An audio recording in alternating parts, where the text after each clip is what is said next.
Swiss Cyberstorm 10th edition. We made the human factor our topic for this year. I think it's about time to talk about humans in cybersecurity. In other words, techies have been running security for 20, 30 years, and look where we are.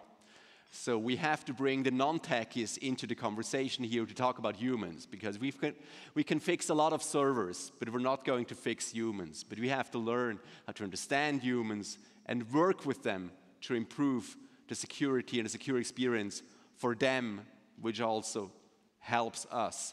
That's why we made the human factor the focus theme. We had a wide selection of excellent speakers to choose from. It was actually hard to select the program this time, other times, but hard to find them. Human factor, so many brilliant people to be part of this conversation. And one person, Eva, one person I'm very happy to have here, and I wanted to have her for many years as our keynote, is Eva Galperin from Electronic Frontier Foundation.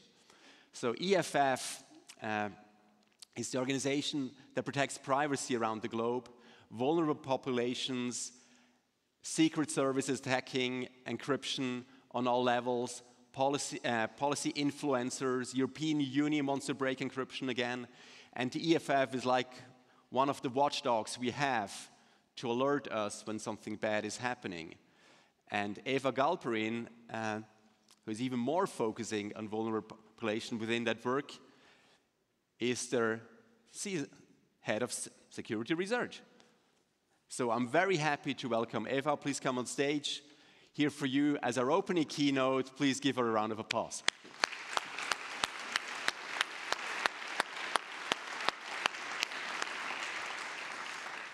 Good morning, everyone. Thank you for coming out relatively early in order to hit the first keynote.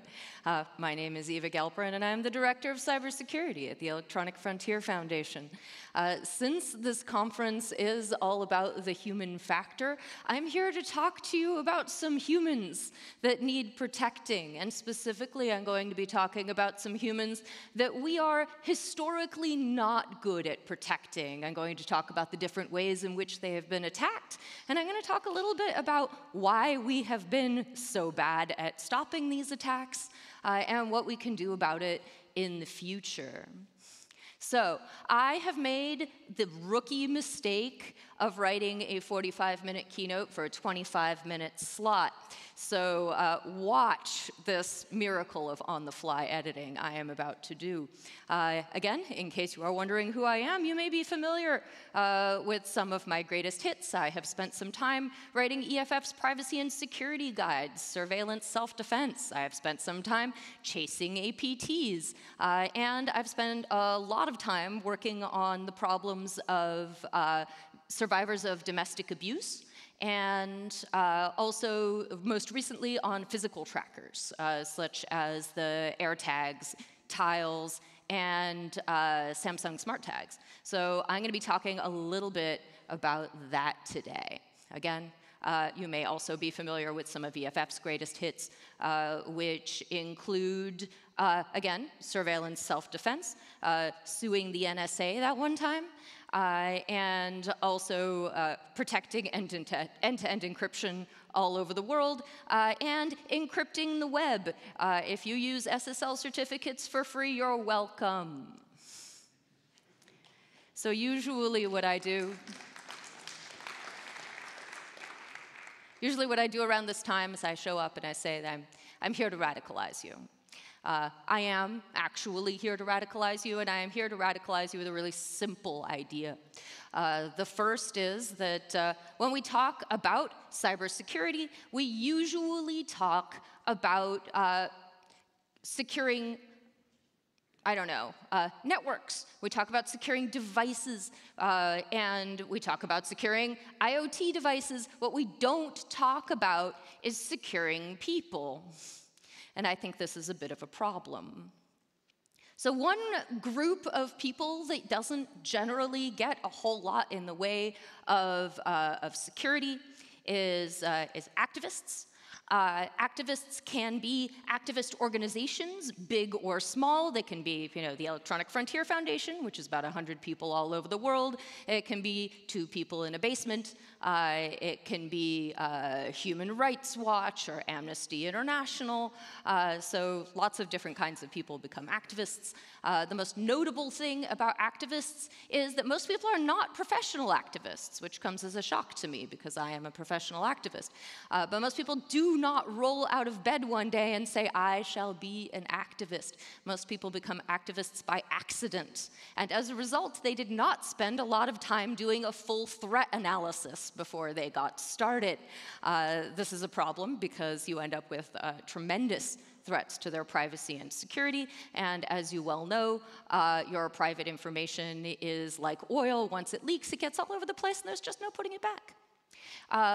Activists are also not just like a special class of people who post too much on the website that used to be Twitter. They can also be individuals. They can be scientists. They can be lawyers. And I'll be talking to you a little bit about the situation in which both scientists and lawyers have been targeted. In July and August of 2016, the Mexican government targeted scientists, including Dr. Simon Barquera, a well-respected Mexican government health scientist, Alejandro Calvillo, the director of the Consumer Health and Advocacy Organization, and Luis Encarnacion, the director of a coalition working on obesity prevention. And they targeted them with Pegasus. So, they brought out some fairly big guns. And the reason that they did this is because these scientists were working on health outreach campaigns supporting Mexico's soda tax. So you don't have to be overthrowing the government. You just have to be a scientist showing up going like, hey, maybe like a can of Coke for breakfast is not great. The other group of people that frequently gets targeted that does not get either a lot of attention or help are journalists. Now, if you are a journalist, you can be targeted because, you are, bravely speaking truth to power. That's sort of the cliche around why governments spy on journalists. But journalists can also be attacked because the attacker wants to leverage the journalist's trust relationships to spy on enemies. And some journalists have tech support from large organizations. If you work, for example, for Thomson Reuters has a bunch of people whose job it is to secure the people who work for Thomson Reuters. They have an IT department, they have security people, they spend a lot of time on this. But most journalistic organizations are kind of small and scrappy.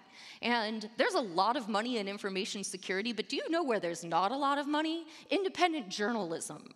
And so they don't have the money to spend on all of the fancy tools that we bring and we recommend in order to lock people down, especially when they are facing attacks from government actors.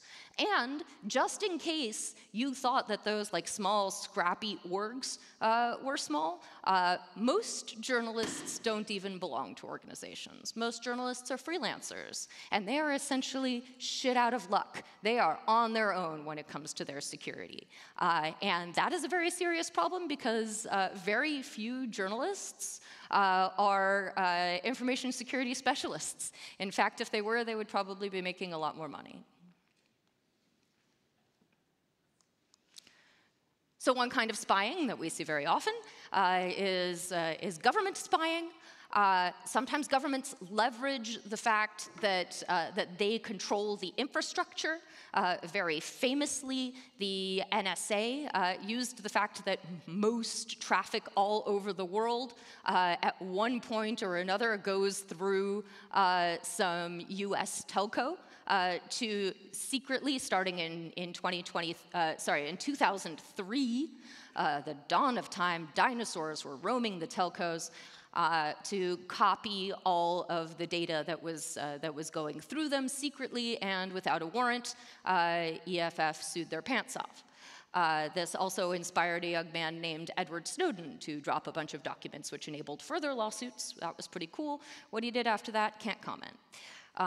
Then the tech industry actually had a really interesting response to these attacks. And the biggest, I think, and most noteworthy response was that we understood that we could not live in a world where the majority of internet traffic was unencrypted in transit.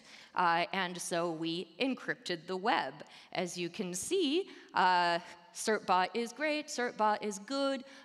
We have extremely high levels of penetration, and that is pretty cool.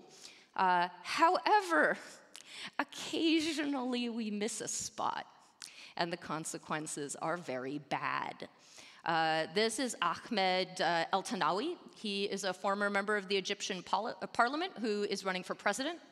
And in August and September, El-Tanawi was subject to a network injection attack, which did not require him to click on anything, obviously. According to Google Tag, this man-in-the-middle attack occurred when El-Tanawi tried to visit any web page that was not encrypted. He foolishly went to a page that just said HTTP at the front. And when he did, the attacker redirected him to an Intelexa website, and then to a server that executed an exploit on his phone and installed the Predator surveillance malware. And so every site matters. It is not okay to just sit back and go, listen, we got 99% of the web. That's good enough. We're done. Let's just take a victory lap. So there are basically three classes of attacker that journalists and activists face when they piss off, say, large companies or governments or makers of soda. And you've got your sort of hackers for hire, your Beltroxes, for example. Beltrox was behind a phishing campaign targeting the net rights organization Fight for the Future, which I helped to cover with my colleague Cooper Quinton back in 2017. There's also Netroot and Apin and all kinds of things. It's very fun. Then there's sort of the next tier of attacker, which would be your former FinFishers and hacking teams, but also NSO Group, Cytrox, Intelexa, the kind of stuff that's in the news right now. If you open a Citizen Lab report, these are the names that come up. They are increasingly using sort of no-click, zero-day vulnerabilities, and they are the reason why everybody has to constantly update their iPhones all the goddamn time. And then finally, there are sort of your top-tier government actors, the governments that have so much infrastructure that they roll their own malware. So that's your NSA, your FSB, your GRU, your Unit 8200, and that stuff can be especially difficult to protect against because it is often very highly targeted and it is created by very obsessive and sophisticated people. So the sort of mid-tier stuff is extremely unsophisticated. I have actually brought up an attack by sort of Syrian hackers for hire that were pro-Assad and targeting anti-Assad activists back in 2011, 2012. Again, dinosaurs were roaming the earth, and as you can see, what they did was they were simply putting links to their malware up in Facebook groups frequented by Syrian activists who were, in fact, very afraid for their safety. And so what they did was they essentially said, this is a free anti-hacking tool called Anti-Hacker. Download it here, your computer will be safe, everything will be fine. This is far enough back that they weren't even mostly targeting mobile.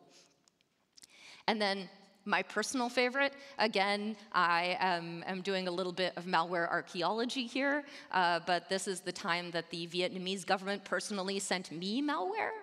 And as you can see, it is an email attachment from Mr. Oxfam.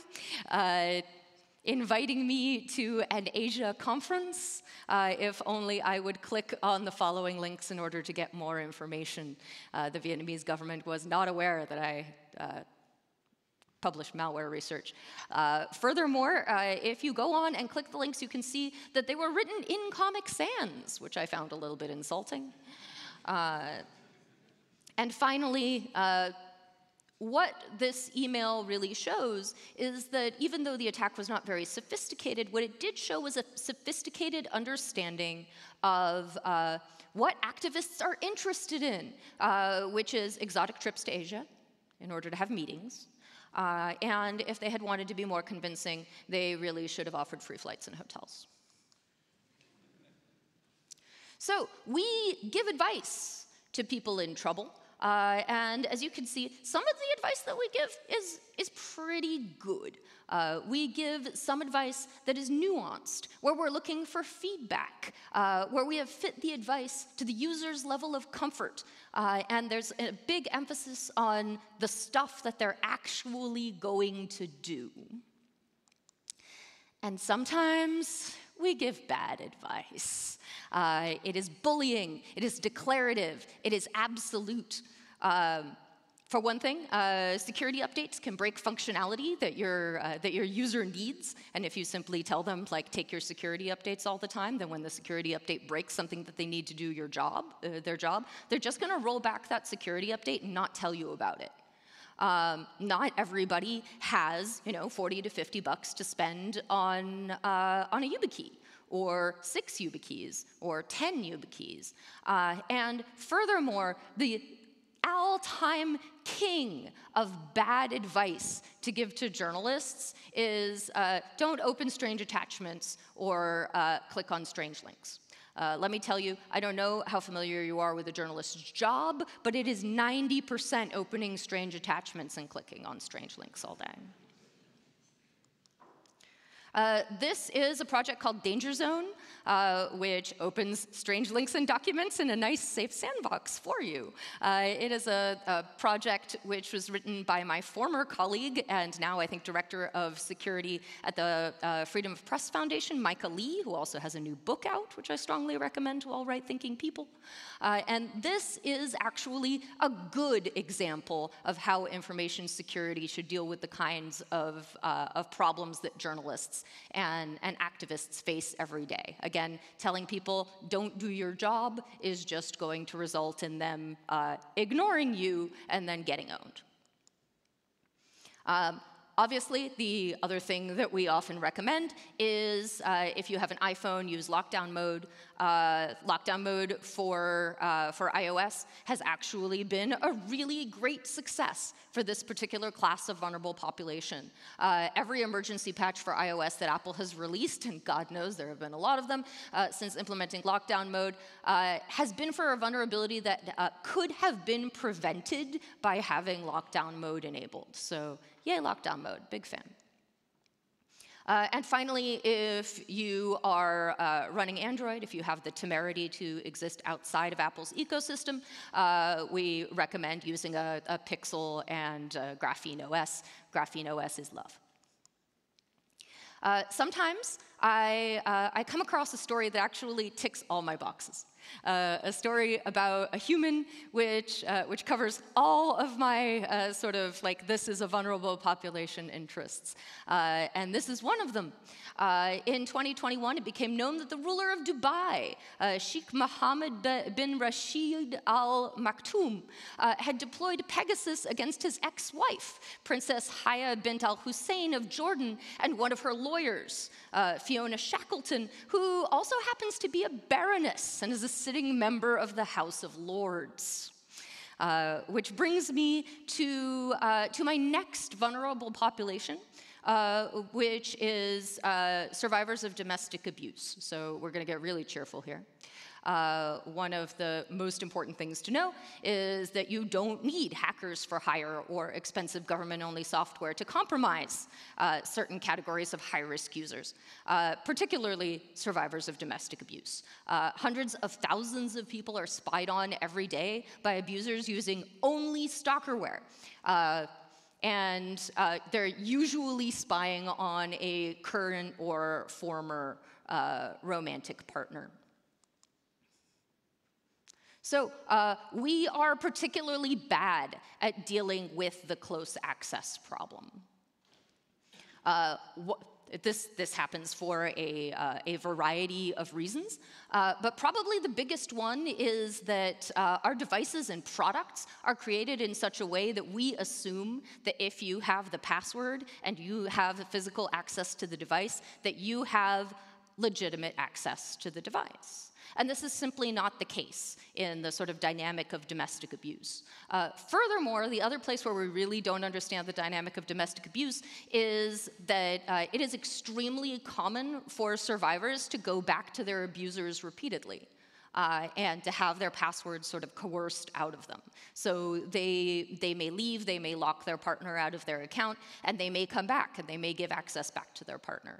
And in fact, one of the most heartbreaking things about working with survivors of domestic abuse is that you need to be willing to watch survivors go back to their abusers again and again and again.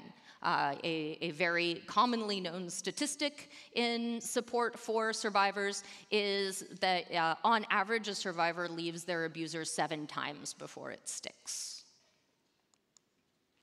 And why? Why is this kind of threat so prevalent?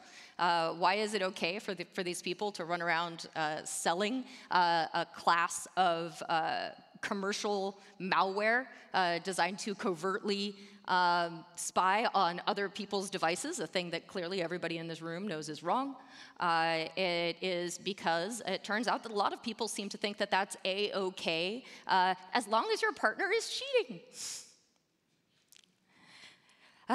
This is from an ad for a Stalkerware product.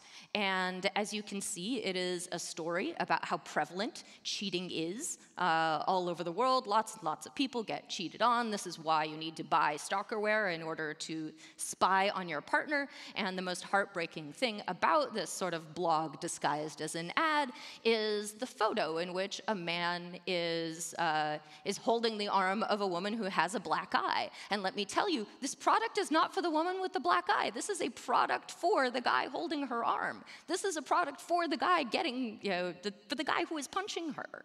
And that's the ad. So a few years ago, I managed to badger Kaspersky into doing a better job of recognizing Stalkerware as part of their antivirus product, and they actually made a whole separate little alert that goes up when they see Stalkerware, and that's pretty good. We also got a bunch of other companies on board, including Malwarebytes, and as you can see from this report, that the sort of Android Stalkerware market has not gotten any smaller, but definitely detection has gone up in 2020, 2021. The most recent statistics that I have actually seen from Malwarebytes indicate that either Stalkerware is becoming harder to find, or that Stalkerware is actually slightly less prevalent than it was during the height of COVID when we saw a really big spike. And I will get to why in a moment. So the nice thing about iOS is that they enabled this thing called a security check, and most of the Stalkerware that works on iPhones is either sort of covertly installed, so it shows up as an app that you don't recognize in Safety Check, or what it does is it takes unauthorized iCloud backups, and so this will also show up in Safety Check when you look at who has been downloading your backups recently.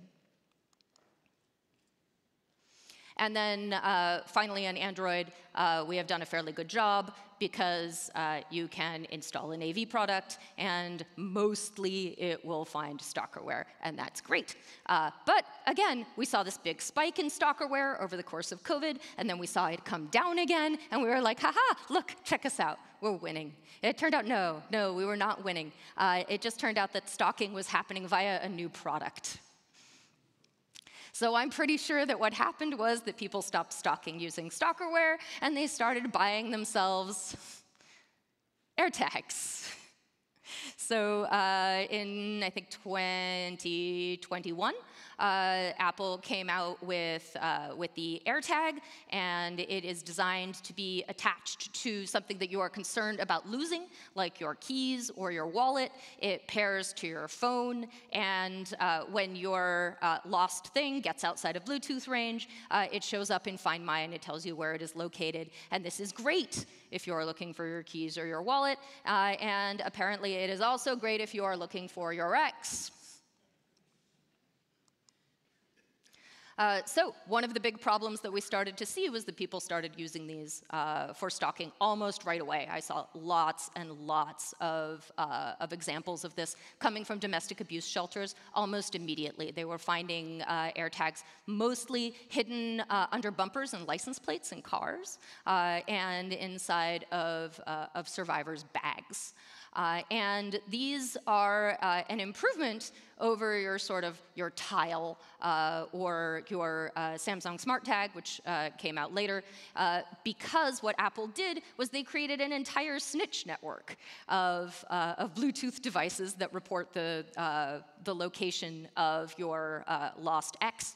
And that snitch network is the entire network of Apple devices with Find My turned on. You are automatically opted into this network unless you go into some very, very obscure settings and opt out. This means that they have an extremely powerful tracking network, much more so than products like Tile, which depend entirely on people who have the Tile app installed on their phone. And you might go all day without getting within Bluetooth distance of a person with the Tile app installed on their phone, but just try going all day without getting within Bluetooth distance of a person with Find My on an Apple device. So Apple has been slowly increasing the number of alerts that they have.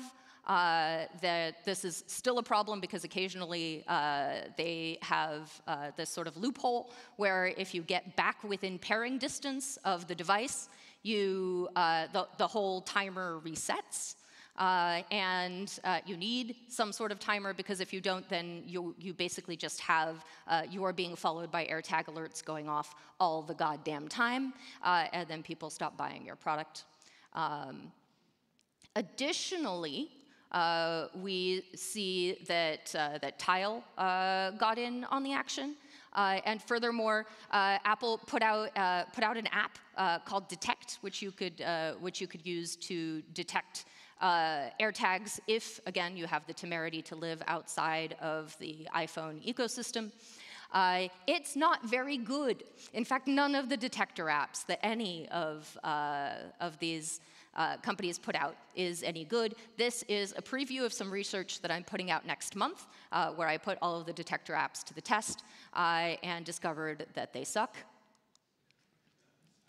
And then finally, Tile did a thing. Tile created a way of giving you alerts if you are being followed around by one of their products. But then they turned right around and they created an anti-theft mode that turns those alerts off.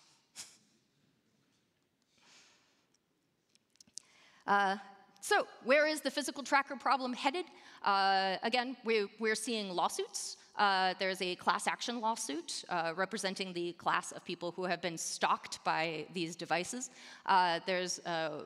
Apple got one for Christmas last year, and most recently, lawyers have filed one against Tile. Also, we're seeing some moves towards standards making for detection, perhaps even detection that you can't turn the hell off. in the IETF and the IEEE. The downside of standards-making bodies is that they are extremely slow, so I don't think they're going to be helping anybody anytime soon. And then finally, we're starting to see more police training so that police actually know what these things are, they know how to find them, they know how to detect them, they can come get them. But the biggest problem is this. It is that people are not things. And every time that I talk to a company about how they need better detection and how they need to fight stalking, they say, but if somebody steals my bike, what am I going to do? And what I tell them is that there is absolutely no way to create an anti-theft device that is predicated on not alerting the thief so that you can then go follow the thief to wherever he's gone and get your stuff back, that is not also a perfect stalking device, and we need to let that go. And if we do not let that go, then we end up here, which is hell. So I will leave you with this one last uplifting thought. Which is essentially that you are the people who make decisions about how these products are made, about how these products are deployed, and about what kind of advice we give to people. And all that I want you to do in the future is to think about the humans, and to think about these particular classes of humans, and to remember that people are not things, and that we're here in the end to secure people. Thank you.